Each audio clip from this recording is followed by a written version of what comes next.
First line ఎవరికైనా దేవుడు మీకు ఏమన్నా ఈ పరిస్థితిలో దేవుడు నాకు సహాయం చేసిన అన్నది ఏమైనా ఉందా? ఒకటి చెప్పు.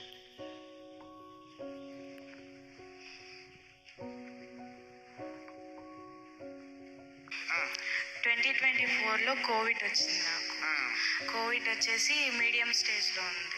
దాని నుంచి నాకు పూర్తిగా స్వస్థత కలిగింది. కోవిడ్ నుంచి దేవుడు నిన్ను స్వస్థపరిచాడు. ఆమేన్. గట్టిగా చప్పట్లు కొట్టండి. ఇంకా ఉన్నాయి చెప్పడానికి ఏమి లేవేమో ఉన్నాయా? మరి చెప్పు. దేవుడు నన్ను బ్రెయిన్ ట్యూమర్ నుంచి క్యూర్ చేశారు. చెప్పు. దేవుడు నిన్ను బ్రెయిన్ ట్యూమర్ నుంచి క్యూర్ చేశారు. ఓకే. తను బ్రెయిన్ ట్యూమర్లో నుంచి దేవుడు మరణకరమైన పరిస్థితుల్లో అద్భుతంగా దేవుడు స్వస్థపరిచాడు. ఆమేన్. ఇంకా నేను ట్రిప్కి వెళ్ళినప్పుడు అక్కడ పైనుంచి పడిపోయాను, కానీ దేవుడు నన్ను అక్కడ రాయి మీద నుంచి కాపాడారు అనమాట. ట్రిప్కి వెళ్ళినప్పుడు తను జారి పడిపోయింది, నేను అక్కడే ఉన్నాను కదా, అయిపోయిందిరా అనుకున్నా నేను. కానీ అద్భుతంగా ఎటువంటి ఇది లేకుండా దేవుడు తనని ఎత్తి పట్టుకున్నాడు. ప్రమాదం లేకుండా దేవుడు తనను కాపాడాడు. అనేక సందర్భాలు మనకు తెలియదు, అరే పడిపోయాను నేను మళ్ళీ కంట్రోల్ చేసుకున్నాను, కంట్రోల్ చేయాలా, దేవుడు నిన్ను ఆ ప్రమాదం నుంచి నేను దేవుడిని తప్పించాడు. ఆమేన్. గట్టిగా చెప్పట్లు ఎవరైనా సరే ఏ చిన్న సందర్భం అయినా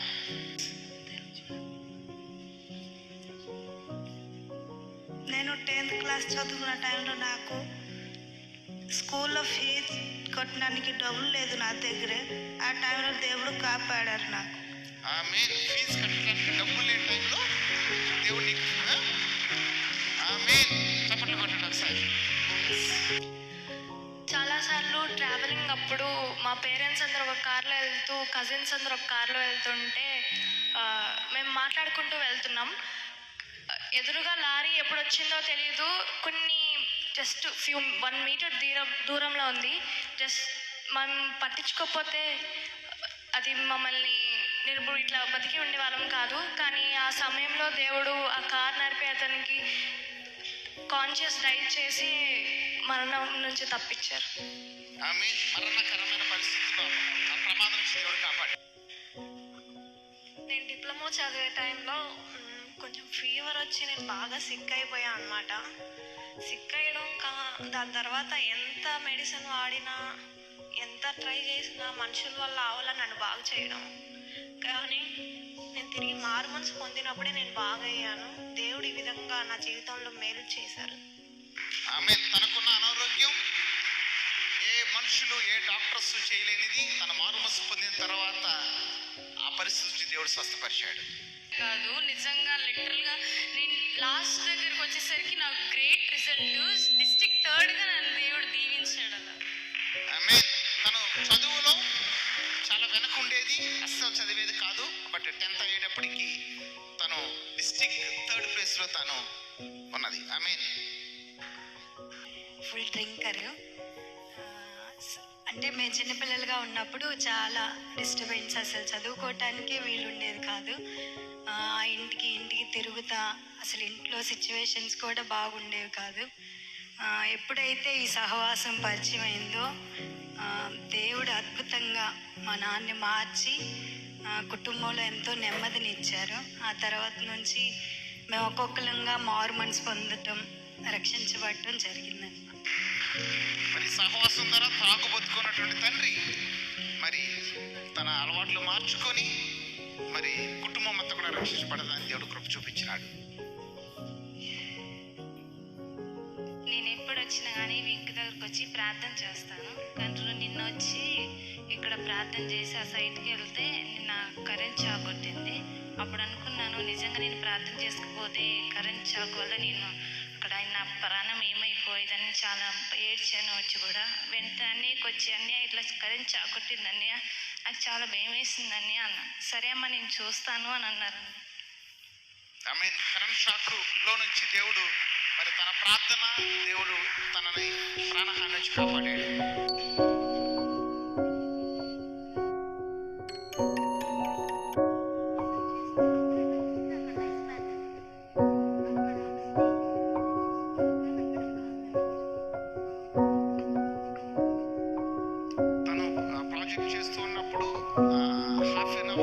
నిలబడి ఉంది, పాము ఉంది.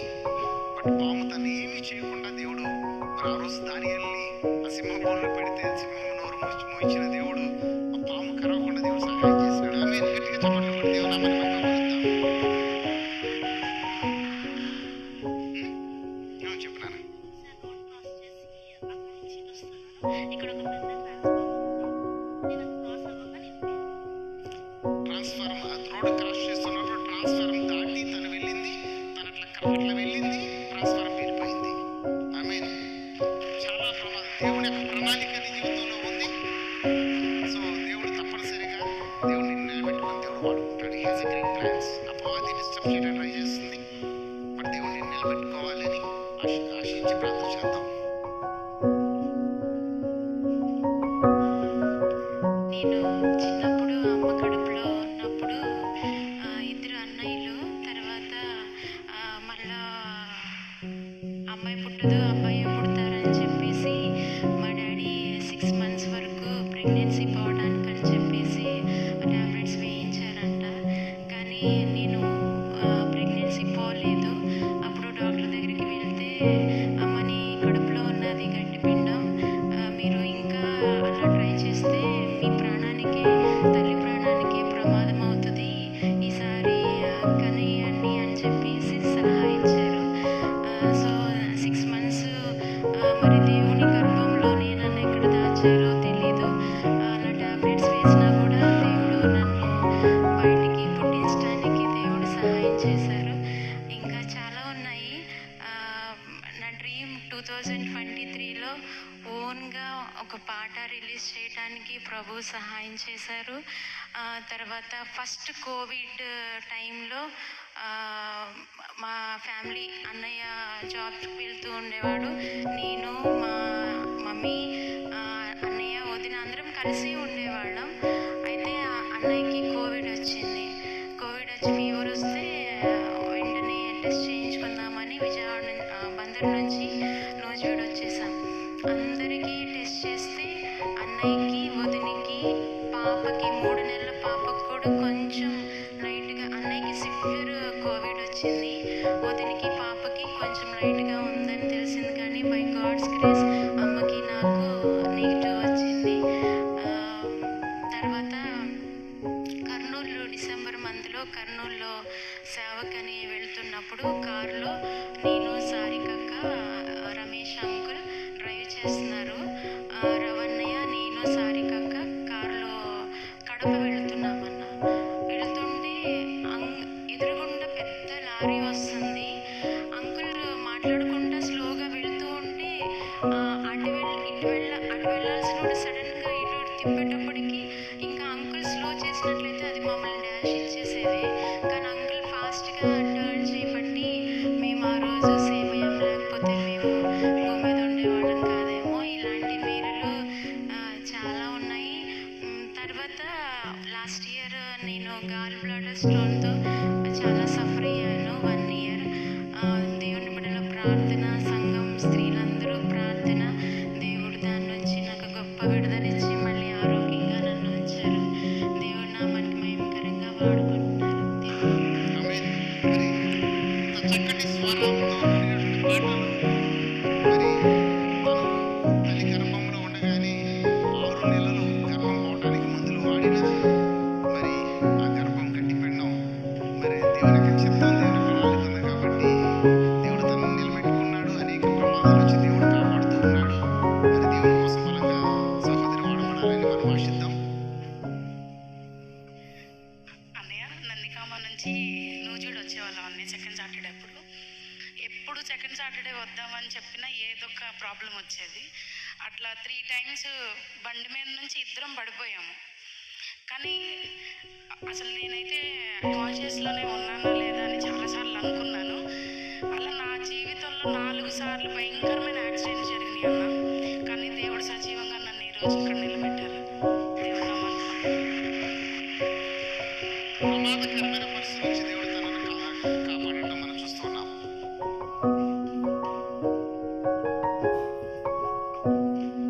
వందలన్న దేవుడు చేసిన అద్భుతాలు చాలా ఉన్నాయి బాల్యకాలం నుండి ఇప్పుడు వరకు. రీసెంట్గా నాకు ఒక గైడ్షిప్ యూనివర్సిటీ జాబ్స్ అలాట్ అవ్వాలి. ఫస్ట్ టైం లాస్ట్ ఇయర్ నాకు అలాట్ అయింది, ఈ ఇయర్ కూడా నాకు నెక్స్ట్ అలాట్ అవ్వాలి. నా పేరు లిస్ట్లో వెళ్ళింది కానీ నా పేరు బదులు ఇంకోసారి పేరు వచ్చింది. అసలు అది వాళ్ళు ఏంటి డైరెక్ట్గా వెళ్ళి యూనివర్సిటీలోకి వెళ్ళి డైరెక్ట్గా వెళ్ళి మాట్లాడుకున్నారంట, ఎవరో తెలిసిన వాళ్ళు ఉండబట్టి. నాకు రావాల్సింది అతనికి వచ్చిందన్నప్పుడు నేను దేవుడి సన్నిధిలో అడిగా, దేవా మరి ఈ గైడ్షిప్ పోతే నాకు మళ్ళీ తర్వాత ఫ్యూచర్ ఉండదు, నాకు మీరు ఇచ్చిందే కదా ఈ పిహెచ్డి, నాకు సహాయం చేయండి అని చెప్పి ఫాస్టింగ్ ఉండి ప్రేర్ చేసినప్పుడు ఆశ్చర్యరీతిగా చైర్మన్, కాలేజ్లో చైర్మనే అమ్మాయికి రావాలి కదా అతనికి ఎందుకు ఎలా వచ్చింది అని చెప్పేసి ఆయన యూనివర్సిటీకి ఫోన్ చేసి వెంటనే ఆ యొక్క అసలు లిస్ట్ మారడం అనేది అసాధ్యం. అసలు ఆ లిస్ట్ ఒకసారి జనరేట్ అయిన తర్వాత మారదు. అలాంటిది దేవుడు నా పేరు నిలబెట్టి మళ్ళీ ఆ కాలేజీలో రీసెర్చ్ గైడ్ అలొకేట్ చేశారు. అలాంటివి చాలా ఉన్నాయి. యూనివర్సిటీలో నాకు పిహెచ్డి సీట్ అనేది కూడా ఆశ్చర్యంగా జరిగింది. ఒక 5 సీట్స్ అలొకేట్ చేసిన యూనివర్సిటీ ఆ సంవత్సరము 100 సీట్స్గా మార్చింది. నా ర్యాంక్ ఎంతవరకు ఉందో అంతవరకు ఆ ఎలిజిబిలిటీ ఇచ్చి దేవుడు ఆ యొక్క యూనివర్సిటీలో పిహెచ్డి సీట్ ఇచ్చారు. ఇలాంటి మేలు నిజంగా సహవాసం బట్టే నాకు వచ్చింది. నేను ఒకప్పుడు చాలాసార్లు సాక్ష్యం పంచుకున్నాను. I'm unlucky but by God's grace God made me lucky because of fellowship. Thank you so much. దేవుని వాగ్దానం బట్టి అన్లక్కీ పర్సన్ లక్కీగా తను అనుకున్నదంతా కూడా దేవుడు తన చేతుల్లో జరిగిస్తూ ఉన్నాడు. వందనాలు నాన్న. నేను చెప్పుకోవాలంటే చాలా ఉన్నాయి. 1995లోనే నేను డెలివరీ ఫెయిల్ అయిపోయి కోమాలోకి వెళ్ళిపోయాను. సంఘము సహవాసం అసలు అయ్యగారు కూర్చుంటే ఎప్పుడు వాక్యం చెప్పకుండా ప్రార్థన ముగించరు. కానీ 24 గంటల్లో నేను చనిపోతానని తెలిసి నేను వాక్యం చెప్పలేను, మీరందరూ ప్రార్థన చేయండి అని దైవజనులందరినీ ప్రార్థనలో నడిపించి నా ప్రాణం ఈ భూమి మీద నిలబడడానికి ఆత్మీయ తల్లిదండ్రులు కారకులయ్యారు. తర్వాత 2017లో బాబు గోసాల్లో చదువుతున్నప్పుడు వాడి దగ్గరికి సండే వెళ్తా ఉన్నాం. గన్నవరం హైవే మీద డివైడర్ దాటుదామని బండి స్లో చేస్తే కారు గుద్ది నేను ఇలా కప్పలాగా ఎగిరి నడి రోడ్డు మీద పడిపోయాను. చచ్చిపోయానని డ్యూటీ కానిస్టేబుల్ వాళ్ళందరూ రౌండ్ చుట్టేశారు. అంబులెన్స్ వచ్చింది, గన్నవరం నుండి పోలీసులు వచ్చారు. నేను చచ్చిపోయానని అన్నయ్య అనుకుంటున్నాడు, అన్నయ్య చచ్చిపోయాడని నేను అనుకుంటున్నాను. అలా చిన్నవటిపల్లి అంబులెన్స్లో వేసుకెళ్ళారు. నేను బాగానే ఉన్నాను, నన్ను వదలండి అంటే అక్కడ పడిపోయిన వాళ్ళు ఎవరో బ్రతకరండి, ఇంటర్నల్ బ్లీడింగ్ అయిపోయి చనిపోతారు, ఇలానే మాట్లాడతారు, మీరు అబ్జర్వేషన్లో ఉండాలి అన్నారు. కానీ దేవుని దయని బట్టి నాకేమీ జరగల. ఇలాంటివి జీవితంలో చాలా ఉన్నాయి. ఇప్పటి వరకు బ్రతికుండడానికి దేవునికి వందనాలు. ఆమేన్. మరణంలో నుంచి దేవుడు మరి జీవంలోనికి మరి తనని ఇంకా నిలబెట్టుకున్నాడు. దేవుడు ప్రతిదినము ఆయన కాపుదల ఇచ్చి మమ్మల్ని కాపాడుతున్నారు. చెప్పాలంటే చాలా ఉన్నాయి అన్నయ్య. లాస్ట్ ఇయర్ నా హస్బెండ్కి యాక్సిడెంట్ జరిగింది. ఆ భయంకరమైన యాక్సిడెంట్. హెల్మెట్ లేకపోతే ఆ రోజు తల పగిలిపోయేది. చిన్న చిన్న చేతి మీద చిన్న గాయంతో ఆయన బయటపడ్డారు. చాలా దేవుడు ఆ రోజు దేవుడే కాపాడారు. ఆయన ఇంటికి వచ్చి ఆయన జరిగిన యాక్సిడెంట్ తలుచుకుని ఆయన చాలా బాధపడ్డారు. నేను చనిపోవాల్సిన వాడిని బతికొచ్చాను, నేను లేకపోతే మీరు అంత ఏమయ్యేవాళ్ళు అన్నట్లుగా అంత ఆయన బండి నడపడం స్టార్ట్ అయిన కాడి నుంచి అటువంటి యాక్సిడెంట్ ఆయన జీవితంలో ఎప్పుడూ చూడలేదంట. చిన్న యాక్సిడెంట్ కూడా జరగడం ఆయనకు తెలియదు. అటువంటి పరిస్థితులు ఆయన చాలా ఆశ్చర్యపోయారనమాట. అది కేవలం దేవుడే కాపాడారు. అలా మా పిల్లలు స్కూల్కి వెళ్ళేటప్పుడు వచ్చేటప్పుడు కూడా ఒక 6 months బ్యాక్ ఎప్పుడో పాప బస్సు దిగుతుండగా స్కర్టు దానికి పట్టేసి మొత్తం స్కర్ట్ అంతా చిరిగిపోయింది. ఆమె కింద పడిపోయి ఏదో గట్టి దెబ్బ తగలాలి, కానీ స్కర్ట్ చిరిగిపోయిన విధానం చూసినప్పుడు నాకు చాలా భయం వేసింది. ఇంత చిన్న గాయం కూడా తగలకుండా క్షేమంగా ఇంటికి వచ్చింది. అలాగే నేను బండి మీద వెళ్తూ వస్తున్నప్పుడు కూడా ఎన్నిసార్లు దేవుడు నన్ను ఇంత చిన్న దెబ్బ, ఎంతో గాయాలు అవ్వవలసిన పరిస్థితులు, యాక్సిడెంట్లు జరగవలసిన పరిస్థితుల్లో నన్ను ఇంత చిన్న గాయం కూడా అవ్వకుండా నేను 8 years నుంచి బండి మీద తిరుగుతున్నాను. ఇంత చిన్న గాయం కూడా అవ్వకుండా దేవుడు నన్ను కాపాడారు. ఒకరోజు నేను ఆదివారం ప్రార్థనకు ప్రార్థన చేసుకుని బయలుదేరుతాను. అలాగే ఆ రోజు ప్రార్థన చేసుకుని బయలుదేరుతుండగా ఆ ప్రార్థన నాకు ఎలా వచ్చిందంటే, ఏ జంతువుల వల్ల నాకు ప్రమాదం రావద్దు ప్రభు అని ప్రార్థన చేసుకుని బయలుదేరాను. అది నాకు తెలియకుండా నాకు దేవుడు ఇచ్చిన ప్రార్థన అది. అలా తిరిగి మళ్ళీ ప్రార్థన అయిన తర్వాత ఇంటికి వెళ్ళే సమయంలో ఇద్దరు పిల్లలు నా బండి మీద ఉన్నారు. ఇద్దరు అమ్మాయిలు, ముగ్గురు వెళ్తున్నాము. మేము ఇంక ఇంటికి 10 నిమిషాలు వెళ్ళిపోవాలి. ఈలోపు ఒక కుక్క భయంకరంగా దూక్కుని వచ్చేసేసి బండి మీదకు దూకిపోయింది. కానీ బండి పడిపోకుండా ఆగిపోయింది. బండి పడిపోలేదు, నేను పడిపోలేదు, ఎవరం పడలేదు. దేవుడు చాలా అక్కడ ఆ రోజు కృప చూపించారు. రీసెంట్గా ఒక నెల క్రిందట నేను వెళ్తుండగా మామూలుగా వెళ్ళిపోతున్నా, కొంచెం ఒక పొదలో నుంచి ఒక నల్ల కుక్క వచ్చింది. అసలు ఎలా వచ్చిందో సడన్గా వచ్చేసింది. కొంచెం గ్యాప్లో నేను అనుకుని ఇంక పడిపోతుందని అయిపోయింది అనుకున్నాను. ఆ కుక్కని నేను దగ్గరికి వెళ్ళేసరికి ఎవరో కుక్కని పక్కకు లాగినట్టు అయ్యింది. దేవుడు అది నాకు చాలా అసలు దేవుడికి ఎంతగా నేను రుణస్తురాలను. సహవాసంలో కూడా నా కొరకు అందరూ ప్రార్థిస్తారు. నేను ఎక్కువ బండి మీద వస్తూ ఉంటాను, కాపుదల ఉండని ఇక్కడ ఉన్న సహోదరులందరూ ప్రార్థిస్తారు. అప్పుడు నేను అనుకున్నా, ప్రభువా సహవాసంలో చేసే ప్రార్థనలు అమ్మగారు అయ్యగారు నీ కృప నీ రెక్కల నీడలో మమ్మల్ని కాపాడుతున్నావని దేవునికి ఎంతో కృతజ్ఞతలు చెల్లించుకుంటూ కృతజ్ఞతతో ఆయన స్తుతించాను. తర్వాత రోజు రత్నాకు చెప్పారు, ఎవరు అలా కుక్క అడ్డు వచ్చి యాక్సిడెంట్ అయ్యి భయంకరంగా దెబ్బలు తగిలినాయి అని తర్వాత రోజు చెప్పారు. ప్రభువా ఆ రోజు ఆ కుక్కని మీరు అలా పక్కకు తప్పించకపోతే నా పరిస్థితి కూడా అంతే, నేను దెబ్బలతోటి ఉండేదాన్ని. దేవుడే కాపాడారు. ఎలా చెప్పాలంటే చాలా అన్నయ్య, దేవుడికి ఎంతైనా రుణస్తురాలని. ఆమేన్. దేవుడి చప్పట్లు కూడా దేవుని మహిమపరుద్దాం. చిన్నగా టైం లేదు కాబట్టి త్వరగా ముగించుకుందాం.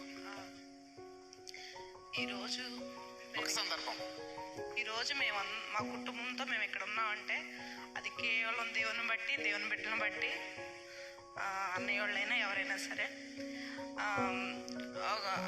ఈయన ట్రాక్టర్ డ్రైవింగ్కి వెళ్ళినప్పుడు ట్రాక్టర్ పక్కన పెట్టాడు, కానీ తను తోలలేదు, పక్కన పెట్టి నుంచొని ఉన్నాడు. వేగంగా లేడీ ఒక తనంతరకు తానే వచ్చి తను ఢీకొని ఇక్కడున్న మనిషి అంత దూరంలో ఎగిరి పడింది. ఈ మొహం అంతా ప్యాచ్ బాగా నలిగిపోయింది. అయినప్పటికీ తను అంత దెబ్బల్లో ఉన్నా తను తప్పు లేదు, నేనే వెళ్ళి గుద్దుకున్నానని చెప్పి మాట్లాడేసరికి సరే అని చెప్పి అట్లా కోర్టులో పనిచేస్తుందంట పక్కన. అయితే రైటర్గా చేస్తుంటే అది కేసు అయింది, కోర్టు వరకు వెళ్ళింది, చాలా ఇదైంది. కానీ ఎప్పుడైతే మేము దేవుని సేవ చేయాలి, దేవుని సేవకి సమర్పించుకున్నాం కాబట్టి రావాలని మేము ఎప్పుడైతే మా లగేజ్ అంతా సర్దుకొని మేము ఎప్పుడైతే ఇల్లు దాటి మైలవరం దాటి బయటికి ఎప్పుడు వచ్చామో మా ఊరు దాటి ఫోన్ వచ్చింది, పోలీస్ స్టేషన్ నుంచి ఫోన్ వచ్చి మీ కేసు కొట్టువేయబడిందని చెప్పారు. అట్లా చాలా జరిగినాయి మా జీవితాల్లో. కానీ నేను చనిపోవాల్సిన పరిస్థితి, అంటే బ్లడ్ పర్సెంట్ చాలా తక్కువ, 3 పాయింట్లే. అయినప్పటికీ నేను రాను, దేవుని సేవ చేయనని అప్పుడు అనుకునేదాన్ని మనసులో. కానీ ఎప్పుడైతే అలా బలహీనత పెట్టినప్పుడు నేను ఒకటే దేవుడికి నిబంధన చేసుకున్నాను, అవసరమైతే ఎక్కడైనా చనిపోవడానికి ఇష్టపడి నేను ఈ యొక్క LAF సహవాసానికి రావటం. మేమైతే ఈ మాకైతే తెలియదు, మా ఆయన ద్వారా వివాహం చేసుకోవడం ద్వారా ఇక్కడికి రావడానికి ఏది ఏమైనప్పటికీ చావు అంచుల వరకు వెళ్ళినా చనిపోవడానికైనా ఇష్టమే, కానీ దేవుని సేవ మాత్రం ఖచ్చితంగా చేయాలనే ఇక్కడికి వచ్చాం మేము. దేవుని మమ్మల్ని ఇక్కడ చప్పట్లు కూడా దేవుని మహిమపరుద్దాం.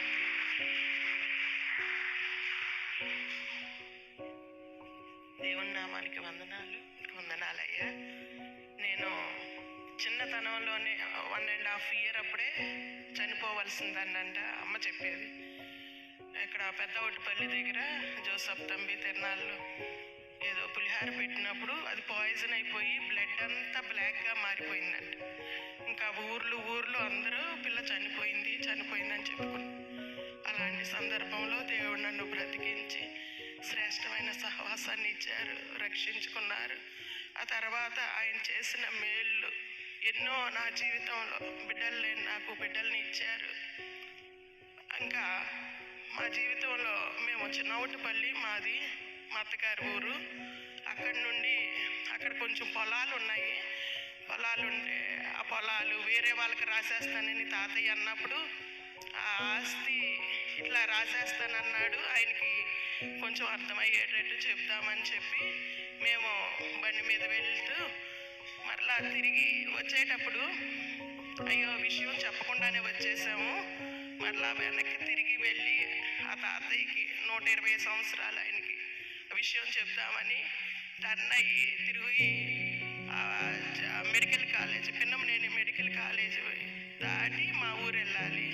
అది దాటుతా ఉంటే పెద్ద లారీ బాగా ఇక ఆగదు, అది మా బండి ఆగదు. ఇంకా గట్టిగా నరాలు బిగబట్టేసి ఏసయ్యా అని గట్టిగా అరిచి ఆ లారీ ఎస్ ఆకారంలో కස්සని వెళ్ళి ఆ డివైడర్కి ఆనుకుంది. మమ్మల్ని కొట్టవలసిన లారీ ఆ డివైడర్ కొట్టింది. ఆ రోడ్డు కూడా చాలా వరకు కొట్టుకుపోయింది. మేము ఇంటికి వెళ్ళాము. ఇంటికి వెళ్ళి ఇంకేమీ చెప్పలేము, మాట్లాడలేము. మళ్ళీ వెనక్కి తిరిగి వచ్చేస్తే అండి ప్రార్థన చేయండి. మా ఊరు వాళ్ళందరూ అన్నారంట అక్కడ టీ షాపులో, అసలు ఈ రాంబాబు భార్య ఎలా బ్రతికారు, వాళ్ళని లారీ కొట్టేసిద్ది, వాళ్ళని వేరే వాహనాలు తొక్కకుండా బయటికి లాగుదాము అన్న ఉద్దేశంతో వాళ్ళు ఉన్నారంట. ఆ ఊరంతా పెద్ద సంచలనం, వీళ్ళు ఎలా బ్రతికి బయటపడ్డారని. ప్రార్థన చేయండి అని ప్రార్థన చేస్తూ వస్తుంటే నీతి మరణం నుండి రక్షించినని దేవుని స్వరం వినపడుతుంది. అంతకుముందు 10 రోజుల ముందు నేను ప్రార్థన చేసుకున్నాను. హాలిడేస్ వచ్చినప్పుడు ప్రార్థన చేసుకుంటూ ఉంటాను. ప్రభువా మీరు మాట్లాడతారంట కదా, స్వరం ద్వారా నాతో మాట్లాడయ్యా అని పట్టుదలగా ప్రార్థన చేస్తూ ఉన్నాను. మరి ఒక సందర్భాన్ని ఏర్పరిచి దేవుడు నాతో మాట్లాడారు. ఒకటోసారి రెండోసారి నాకు అర్థం అవ్వాలి, మూడోసారి ఒక చల్లని కూలింగ్ వాటర్ మీద పోసినట్టుగా నీతి మరణం నుండి రక్షించనని మాట వినపడుతుంది. అప్పుడే ప్రార్థన చేసుకుంటూ ప్రభువా ఇది అయ్యగారు వాక్యంలో చెప్పిన మాట, మీరే నాతో మాట్లాడుతున్నారా? మీరు మాట్లాడినట్టయితే నేను అక్కడికి ఇంటికి వెళ్ళగానే బైబిల్ తీస్తాను. ఆ మాట అందులో ఉంటే మీరే మాట్లాడారని నమ్ముతానని ఇంక ఇంటికి రావడంతోనే మా పాప అప్పుడు ఇంకా సంవత్సరంన్నర పాపే బైబిల్ తీసేసరికి ఆ బైబిల్లో నీతి మరణం నుండి రక్షించనని మాట ఉంది. ఆ తర్వాత బైబిల్ మూసైపోతున్నా. పైవచనం చదువు అనిపిస్తుంది మనసు. ఉగ్రత దినమందు ఆస్తి అక్కరకు రాదు. మేము వెళ్ళింది ఆ ఆస్తి పాస్తులు పాడైపోతాయని వెళ్ళాం, కానీ దేవుడు మాట్లాడారు. ఆ తర్వాత దేవుని బిడ్డలో మెడికల్ కాలేజీలో పరిచర్య కోసం వెళ్ళమని ఇంకా కొంతమంది సహోదరులతో పాటు మేము వెళ్ళేవాళ్ళం. అక్కడ 7:30-8 గంటలకి పరిచర్య ముగించుకొని వచ్చిన తర్వాత ప్రభువా ఇందుకైనా నన్ను బ్రతికించావు, ఆ ప్లేస్లోనే మేము బస్కి ఉంచునే ప్లేస్లోనే మేము చనిపోవలసింది, ఇందుకైనా బ్రతికించావని ఎప్పుడు కన్నీరు కారుస్తూ ఉండేదాన్ని. 3-4 సంవత్సరాలు మేము మెడికల్ కాలేజీకి వెళ్ళి అక్కడ పరిచర్య దేవుని బిడ్డలు ఇష్ట ప్రకారం చేశాము. అలాగే దేవుడు నా జీవితంలో 1 కాదు 2 కాదు ఎన్నో క్షణక్షణము ఆయన తన యొక్క ఆశ్చర్యకార్యాలు చేస్తూ నన్ను నడిపిస్తూ నిలబెడుతూ ఉన్నారు. కేవలం సహవాసాన్ని బట్టి, మరి దేవుని బిడ్డల ప్రార్థన బట్టి దేవునికి వందనాలు. ఆమేన్. యేసు నామములో మరి అంత జయముంది. కొంచెం తక్కువ ఒక్క మాటలో టైం అయిపోయింది. నేను చిన్నప్పుడు అమ్మా నాకు ఏదో జ్వరం వచ్చిందంట, నేను తెలుసుకోలేదు దేవుని అసలు బాల్యకాలంలో. మా అమ్మ నాయన నువ్వు చనిపోయేదాన్ని బతికావు కాబట్టి నువ్వు దేవుని ధైర్యం బట్టే బతికేవు. నువ్వు ఎన్నో సమస్యలు ఎన్నో ఇరుకులు ఇబ్బందులు ఉన్నాయి నా ప్రాణానికి ప్రభా. ఇన్ని సంవత్సరాల వాటి కాడ నా కుటుంబాన్ని నన్ను కాచి కాపాడుతున్నాడు దేవుడు. ఎన్నో అపాయాలనైనా కాపాడు దేవుడు. నేనేమిచ్చినా అయినా సరే నేను రక్షణ పొందాను. నేనేమైనా సరే సేవలోనే బతకాలి, అందరి మధ్య నేను నమ్మకంగా ఉండాలి అని నా కోరిక, అంతకంటే ఏమీ లేదు.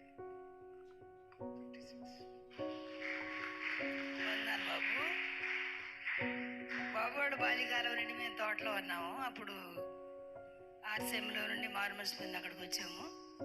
తోటలో ఫాదర్స్కి జడిసి దాక్కున్నట్టుగా అక్కడ ఉన్న 3.5 సంవత్సరాలు అలా పిల్లలు గడిచిపోయింది. తర్వాత తక్కువ సమయం ఉంది కాబట్టి బాబు వాళ్ళకి తెలుసు మేము అక్కడ ఎలా ఉన్నది. అయితే పిల్లలు పెద్ద పిల్ల అయిన తర్వాత ఈ మధ్య కాలంలో జరిగిన విషయాలు చెప్తున్నా. పోయిన సంవత్సరం 2024లో నాకు నరాల వీక్నెస్ వచ్చింది. వారం రోజులు నేను బెడ్ మీద నుంచి కదలలేదు, చేతుల మీద లేపి అన్నిటికీ కాలకృత్యాలు తీర్చుకోవడం కూడా వాళ్ళే చేయించారు. తర్వాత దేవుని ప్రార్థన చేసుకున్నప్పుడు సంఘం అంతా కూడా నా కొరకు ప్రార్థించారు. నేను వైజాగ్లో ఉన్నాను పోయిన సంవత్సరం, ఈ నెలల్లోనే అక్కడే ఉన్నాను. నేను దేవుడు నన్ను కాపాడాడు. ఇప్పుడు నేను ప్రార్థనకు రావడానికి కూడా దేవుడు నాకు సహాయం చేస్తున్నాడు. సంఘం ప్రార్థన, దేవుని మెడలో ఆత్మీయ తల్లిదండ్రుల ప్రార్థన వల్ల నేను ఈ రీతిగా బ్రతికి ఇప్పుడు సజీవురాలుగా ఉన్నానంటే ఆయన కృపను బట్టి. ఆమె సమయం లేదు, ఇంకొక వారం సహోదరుల దగ్గర నుంచి కూడా ఆ ఫీడ్బ్యాక్ తీసుకుందాం. లేదు నేను చెప్పాలి అనుకుంటే చెప్పండి. ఒక ఒక ఒక ఎవరన్నా ప్రేరేపణ ఉందని చెప్పకుండా ఉండలేని అనుకుంటే చెప్పండి. నేను చింతలక్క దగ్గరికి ఉమాన్ వెళ్ళానండి. వెళ్ళి అక్కడ 4 రోజులు ఉన్నాను. రిటర్న్ అయ్యి వచ్చేసేటప్పుడు ముంబై ఎయిర్పోర్ట్లో దిగాను. 8 hours వెయిట్ చేయాల్సి వచ్చింది మళ్ళీ విజయవాడ ప్లేన్కి. అప్పుడు ఎయిర్ ఇండియా ఫ్లైట్ క్రాష్ అయిందండి అహ్మదాబాద్లో. దేవుడు నాకు క్షేమకరమైన ప్రయాణం ఇచ్చారు. అమ్మగారు అప్రంజక్క, చింతలక్క, నేను మళ్ళీ తిరిగి ఫ్లైట్ ఎక్కే వరకు వీడియో కాల్ చేసి నేను ఇంటికి వచ్చి మళ్ళీ అమ్మగారికి కనపడే వరకు దేవుని బిడ్డలు వారి ప్రార్థన నన్ను ఇప్పటి వరకు సజీలక్కలా ఉంచడానికి దేవుని బిడ్డలకి నేను ఎంతో రుణస్థురాలను. కేవలం ఈ సహవాసపు నీడలో ఉండబట్టి నేను ఇలా ఉండగలుగుతున్నాను. కొంతమంది ఎవరన్నా ఒకరిద్దరు తప్పదు అన్న వాళ్ళు చెప్పండి. అన్నయ్య వద్దనండి. నన్ను ఒక్క 2 మాటల్లో. మీరు స్పీకర్గా ఉన్నారన్నయ్య నూజివీడులో. మీరు స్టేజ్ మీద కూర్చొని వాక్యం చెప్తున్నారు అన్నయ్య. చెప్తుంటే మీరు మీ జీవితంలో జరిగిన ఒక అద్భుత కార్యం గురించి చెప్పారన్నయ్య. సంథింగ్ యాక్సిడెంట్ అనుకుంటా, నేను ఇలా కాపాడబడ్డానని మీరు చెప్పారన్నయ్య. నేను అది విన్నాను. విన్న తర్వాత దేవుడు నిజంగా ఇలా కాపాడతారా అన్న ఆలోచన నా మనసులోకి వచ్చింది అన్నయ్య. మరి ఎందుకు వచ్చిందో నాకు తెలియదు. వచ్చిన తర్వాత నేను బయట ఉన్నాను, చర్చిలో లేను. అయితే చర్చి ఎంట్రన్స్లో లెఫ్ట్ సైడ్ ఒక బాదం చెట్టు ఉంటుంది అన్నయ్య. అది దానికి బాగా ఫిట్ చేస్తున్నారు అన్నయ్య. ఫిట్ చేస్తుంటే నేను ఆ ల్యాడర్ ఎక్కాను అన్నయ్య. అయితే నాదే తప్పు, అవివేకంగా ఎక్కాను. ఆ ల్యాడర్ ఎక్కిన తర్వాత అది అంత హైట్లో ఒకసారిగా క్లోజ్ అయిపోయింది అన్నయ్య. ఆ ల్యాడర్ క్లోజ్ అయిపోతే నేను అక్కడి నుండి పడిపోయాను అన్నయ్య. యాక్చువల్గా పడిపోతే చెట్టు గుద్దుకోవాలన్నయ్య, బాడీ మొత్తం చెట్టు గుద్దుకోవాలి. మరి గుద్దుకొని ఉంటే ఈ బాడీ అంతా ఏమైందో తెలియదు అన్నయ్య. అయితే చిన్న స్క్రాచ్ పడింది అన్నయ్య చేతికి. సేఫ్గా అలా ల్యాండ్ అయినా.